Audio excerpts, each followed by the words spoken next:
into what proposition says up until a point. When Prop argues that it is important for us to talk about the context of 20, 30-year-olds because this is a very formative period of your life and this is where you should be discovering yourself, I buy into that idea very much. Unfortunately, all the other ideas that they bring, let us just throw them into the trash because there's nothing technically that is self-actualizing that is going to come from what they're actually talking about. People, if you want someone to understand the type of partner that they want, do you tell them to not get into a relationship and figure out what works for you, or do you tell them, go out, look for a job, and then when you get 30, get into a relationship and get married? Let's start thinking, people.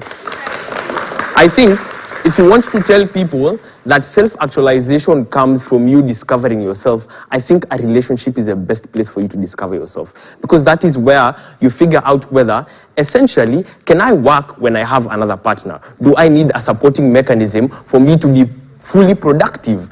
Outside of that panel, you don't get anything like that. You don't understand yourself. You don't get any proximal benefit panel from that, and I think that's the largest harm that you're having here, and that's the reason why government bench cannot even win this debate. Let's deal with their matter critically. They say, if you cannot stay in a relationship, then you are seen as a bad person. This is due to the glamorization of relationships. People, if you're a bad person, you're a bad person. I think a relationship will help you analyze yourself. If there's a breakup, you get to figure out, wait, so fine, we broke up, they did something wrong, but did I also do something wrong? Self-discovery panel, that is the only way that comes about. When you're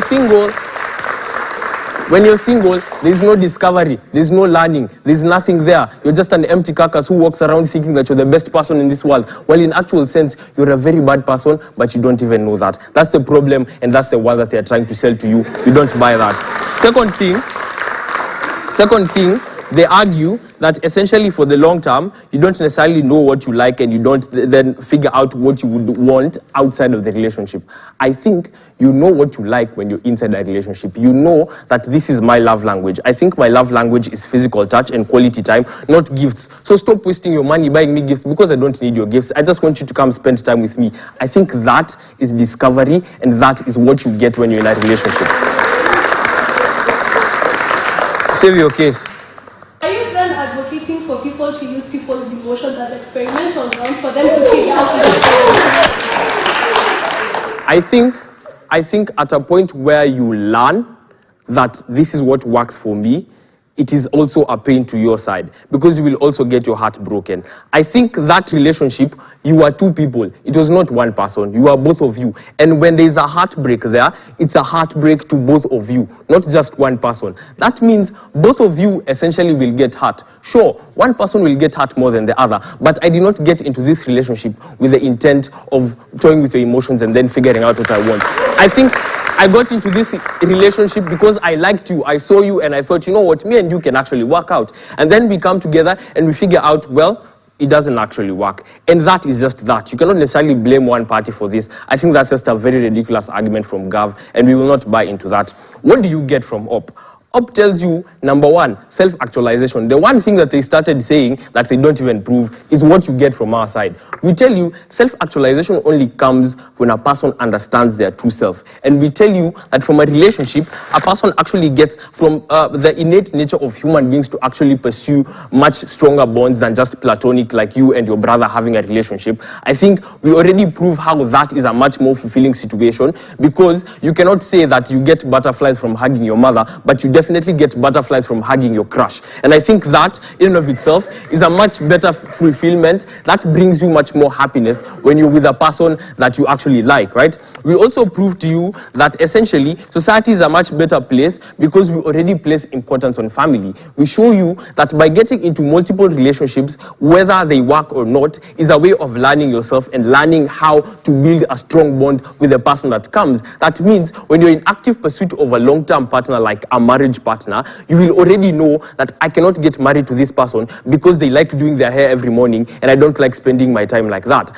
I think at a point where you're able to then understand what you're looking for in a partner, you are then able to form much stronger bonds. That means families are stronger, kids are brought up in whole families, unlike what they're actually arguing for people who are going to be single all the time. And then at a point where they're getting to 30, where society expects them to start families, is when they're trying to discover themselves. We've already done understand that at an early age, and now we are ready to get into relationships, we're ready to get into marriages that are long-term, that are self-sustaining, and I think that's a much better world to live in. I think by extension, if you can prove that there's then a momentary escape that you get from all the world troubles, and you then get this only in a relationship and not outside of that, I think we can then give a proper extension to this debate and then close it off.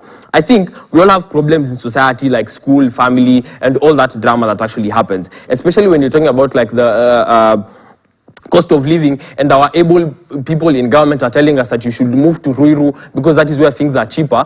I think then we need a sort of escape from all these troubles, and that escape comes from cuddling with my partner. They can argue that you can get this emotional fulfillment from like friends and other relationships that are platonic, but I think I would rather cuddle with my partner in bed than sleep it off alone. I think that just makes sense in that regard. Now, when they argue for things like pain and heartbreak and financial burden, while we agree that all these things are bad, I think we already prove why we are willing to forego these things. We still value the happy moments. We agree that there are bad moments in a relationship and you will not be happy all the time. But we largely value the good times because those are the things that bring us fulfillment, those are the things we learn from, and those are the things we largely appreciate even with all the bad. Thank you.